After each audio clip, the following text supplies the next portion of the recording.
Welcome back to Talk Through Tuesday, episode 6. We're going to level up our HDR photography today. This is not going to be the best way to do it. It's one way of doing it. The controller itself has a panel mode in photography, and that'll work just fine for a lot of people. Let's say you want to use that zoom lens, and then you want some auto exposure bracketing, get a little more detail in the shadows, bring the highlights down a little bit. Of course, you can do that on a single picture that the DJI drone takes, or we can level it up. We can do our HDR panel by doing auto exposure bracketing, manually shooting, moving to the left or the right, whichever way you start in your picture, and taking an auto exposure bracketing on the next one, move down the line, leave a little bit overlapping. Then we can go into Lightroom and do some post processing. For example, here's a before shot. You can see that there's not a cloud in the sky. Sky's kind of washed out a little bit. The snow on the top of the mountains in the background, which is Mount Charleston back there, is a little washed out. The rock area here, kind of bland, and the trees here should have a little more green to them. By taking it as an HDR, we can actually pull back and do some of the sky. Sky's a little bluer. See a little more detail in the snow. We can actually see a little more detail in the mountains right there, and I've got some more green in the trees. So what we're going to do, we're going to go out and fly. We're going to come back into Lightroom, and then I'll show you how to merge these together with an HDR panorama, and then do a little bit of touch up. So let's go, and we'll be back. And when you do a pano, I can use this zoom. I can go into 2.9. I am on a DJI Air 3S. If I hit 3, I'm on my telelens. Now I'm on my telephoto lens, and I can go all the way in like this. It's pretty blurry. But what happens when I switch over to pano, it goes back out to my lower lens. I can't zoom. You can't zoom with it. You hear me moving the wheel. Can't zoom with it. I can reposition it, but I can't zoom with it. So I can't really get the shot that I want. So what we're going to do now, I'm going to show you the pano. Let's go back to the 3 times there, and let's just come over to the mountains, and let's do a pano, say like this. A lot of sky there. Let's bring it down. Let's bring it down. Okay. See some of the neighborhood. So now I can hit the C1 button to set my parameter over here. And I can pano over to, say, here. Hit C1 again, okay? And now I can hit start. You're hearing it take the pictures. It's going to do 6 pictures for this panel. But this is not going to be an HDR panel because it's just a single shot. I can do a lot of editing in post in Lightroom. But what I'd like to show you today is how we can actually do an HDR panorama. Okay, so it's done doing that.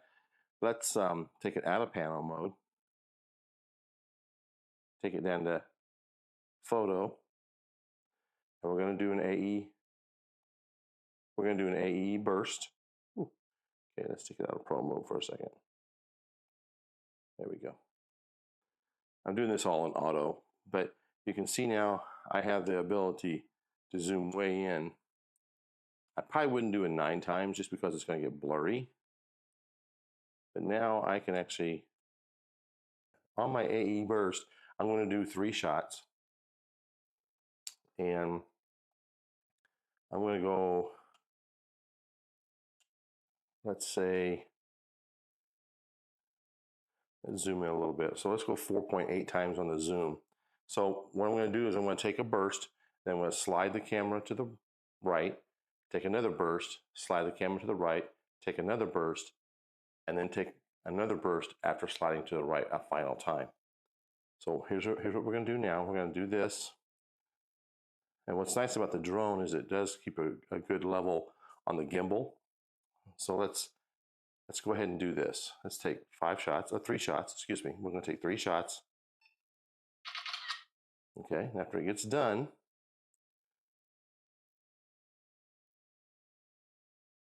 we're going to slide to the right. And I can make sure you get a little bit of overlap.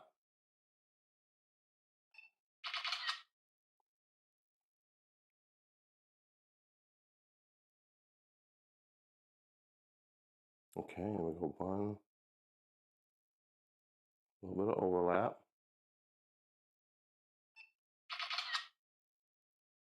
And we'll do one more.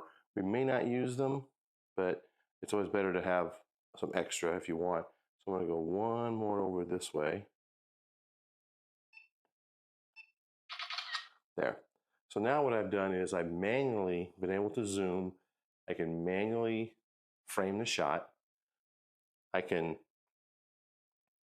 take the AEBs, and then in Lightroom, I can merge those, not just like in Lightroom, you can actually merge photo, merge panorama, or you can actually merge HDR panorama.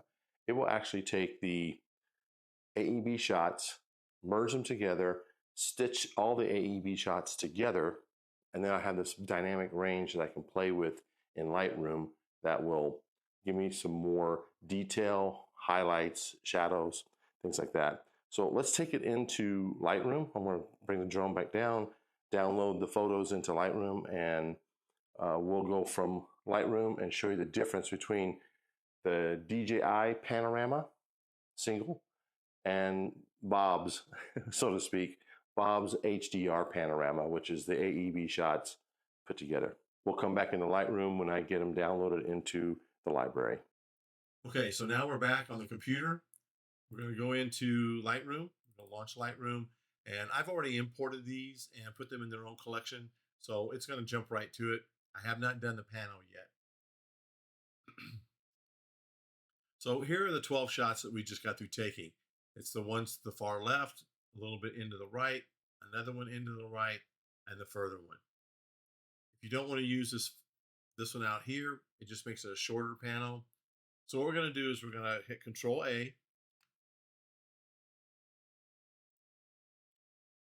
We're going to select all the pictures. You're going to right click on the pictures, and you're going to come down to Photo Merge. And instead of Panorama, we're actually going to do HDR Panorama. And what it will tend to do now, it'll merge these auto exposure bracketing shots and then merge those together and stitch them together and give us a nice panorama. Now, I'll explain some of the settings here as we go. Most of the time I use spherical, there's cylindrical, and there's perspective. And then you can do the amount of warp here as well. Auto settings is going to try to adjust your settings for highlights, shadows, exposure before you go take it back into Lightroom. Most of the time I leave this alone. Okay, so now we're into the spherical.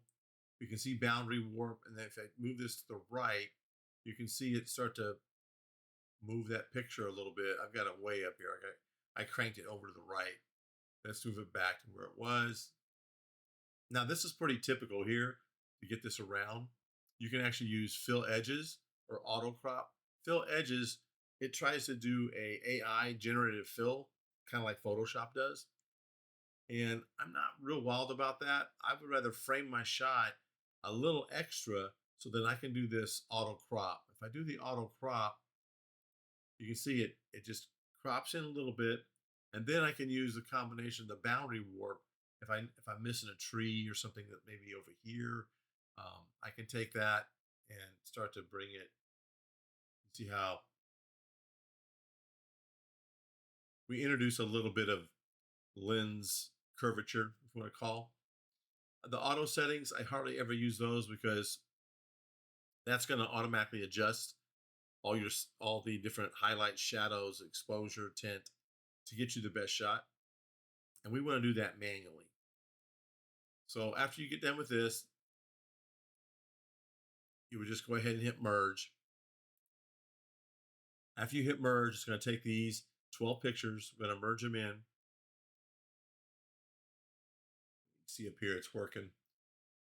What's nice about this is we can actually go in and see, from these three shots, you can see the underexposed, a little bit over, and the right on, perfect, what they consider perfect exposure. And then when we go back from that, then you'll get this panel. We'll go into develop mode. Here we go.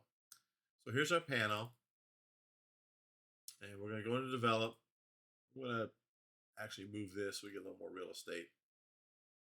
All right, and you can see right here, all my um, sliders are right in the middle.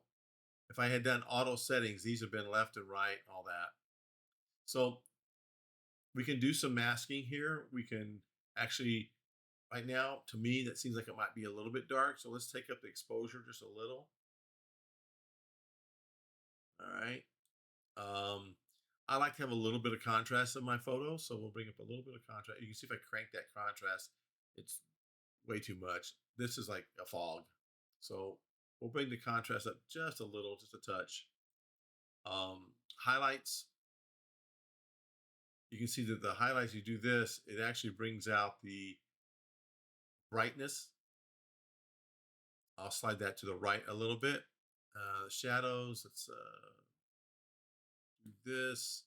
The whites, we're going to do the whites up just a little bit. Well, we can see that we're kind of blowing out the snow. Let's take the blacks in just a little bit. I like to have a little bit, just a little bit of texture, gives a little detail like in the houses here. And that's not our main focus. The mountains are here. But let's go ahead and take the texture up just a little. I can boost the clarity. And then the dehaze, I'll probably pull that in a little bit just to kind of darken it just a little. It might be a little too much. Okay, so now we've got this, and then we can actually, if you want, we can bring up the vibrance. Well, that's way too much, obviously. Rocket left and right, but right about here. And then we're going to bring the saturation up just a little bit. I think it looks a little cold right now, so we might bring up the temperature just a little bit. Not too much. Bring up the temperature. And we'll go from there. We can actually come down to the color mixing. And we can do, I like to do point color a lot of times. If I want to bring up some of the blues over here, I can actually take the eyedropper, bring it over like here. And you can see over here, it gives you the range of blues you can get. I can actually take this way down like so, up, bring it over to purple, pink, magenta, what do you want to call it. I don't know if I want to do that right now, but you can actually change the range of what that affects. You can change the vibrance. I'll show you a secret. There's another way to do this too. Let's go ahead and just get rid of this swatch by right clicking and deleting the swatch. We'll leave the color mixer alone. Let's go into a mask. And so we've got a couple different things. We can do landscape. Landscape is kind of cool because it'll actually assess the whole picture. It'll tell you what you've got in here. So let's try that just to show you what it does. So it's detecting the landscape and features in the photo. As soon as it gets done finding everything it needs to find or what it thinks it can find, it's going to give you at least 3 options. It actually gave us 4 today. It gave us the vegetation, which is down here in the valley, the architecture, which it actually picked out the buildings, mountains, which it did a pretty good job of masking out the mountains. And then we had the sky. The sky we can do some things with, like if we click, but I want to do the mountains right now. I'm going to click the mountain. Okay. And then I'm going to create the mask for the mountain. And that's going to be mask number 1. Now we can actually take and go in here and do some exposure on that, bring them darker, make them way lighter. They might have been pretty good on the exposure. Let's go with a little contrast on them. That looks pretty good. Let's bring the highlights up a little bit. And bring the shadows up slightly.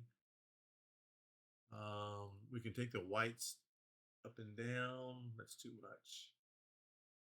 Let's do this, and then we'll take the blacks and bring those in.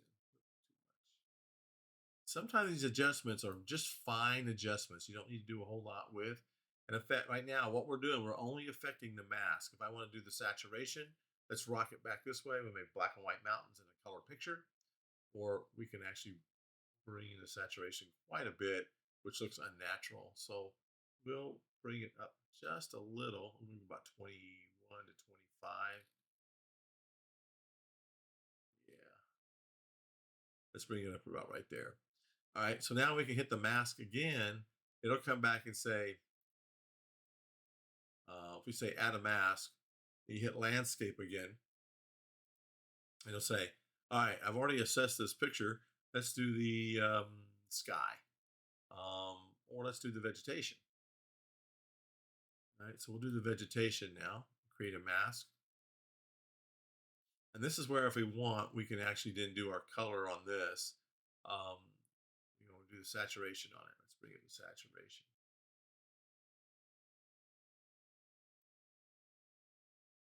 Point color, we can see if we can get a good point on this.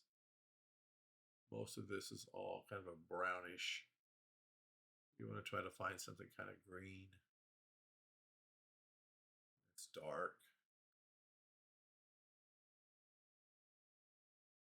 Wow, I'm not finding a lot of green, a lot of dark.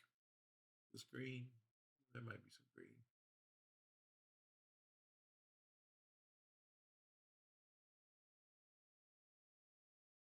Yeah, let's go about too far. Right there. So we got a little bit of green. So now we can do we can actually do the range, the luminance, the variance. So we can go this way with it. See, to the left, to the right. Left gives us a little bit of green. We can bring it to shading on it. Way too much. Not enough. And you see as we're moving the sliders, it's moving this up and down. If you wanted to get more, you can do it yourself. You can say, okay, you know what? I'm going to bring this over here. Get a world green. But a little unnatural. But let's go back to mask again, and let's go back to the landscape. We're going to pick the sky this time. Create the mask for the sky. And then we can do exposure on the sky, make it dark, totally white out. Let's keep the exposure where it's at. A little bit of contrast to it. Don't need much shadows. I think I will give it a little dehaze, a little bit more saturation though. Let's move the saturation up a little bit. Yeah, can I get the dehaze? Yeah, let's do a little bit of clarity on it, not much, and then we'll do some dehaze. Okay, and don't forget, you can always hit the backslash key, and you can actually see the before and the after. So, I mean, we just did a little bit here, and we made a big difference. So let's go ahead and go back into library. So here's our panel. Now, another thing, if you are a Adobe Photoshop Lightroom subscriber, we can right click here and say edit in Photoshop. Photoshop is going to launch. It's going to launch into the picture.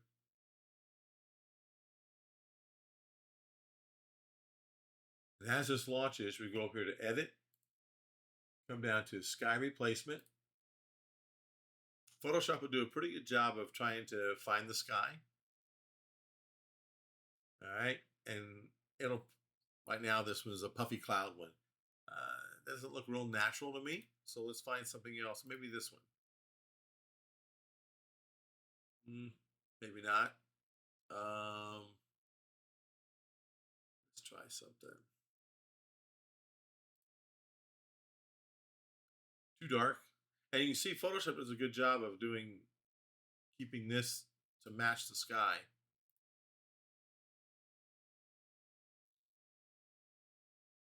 We could try a sunset one. That might be too much. Yeah, too much.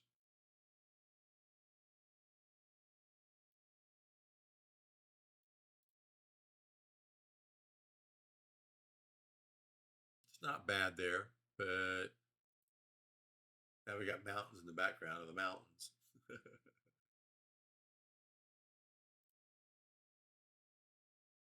Yeah, too much. Let's just find some blue skies down here.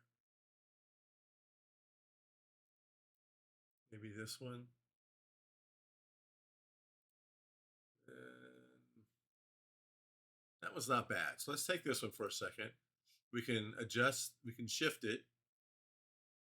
We can give it the scale. We can bring the scale up or down.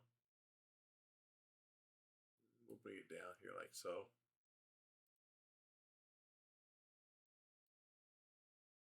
Too much.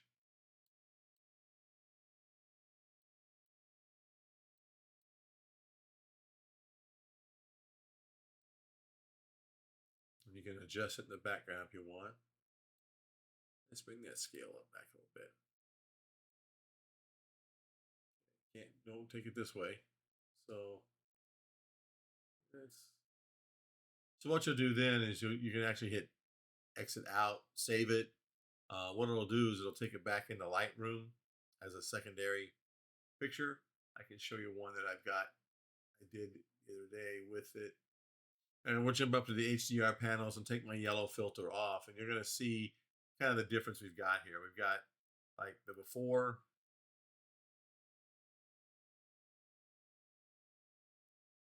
That's the before. That's the after. And that's the one I did some subtle clouds in. And those clouds may be a little too much, but I just wanted to show you what was possible to do. So you can go as dramatic as you want. You can go as subtle as you want. It's all about personal preference, all about your taste, and how you like it. Because ultimately, these are what you're going to show. Thank you for watching this, and I hope it was helpful. Until next time.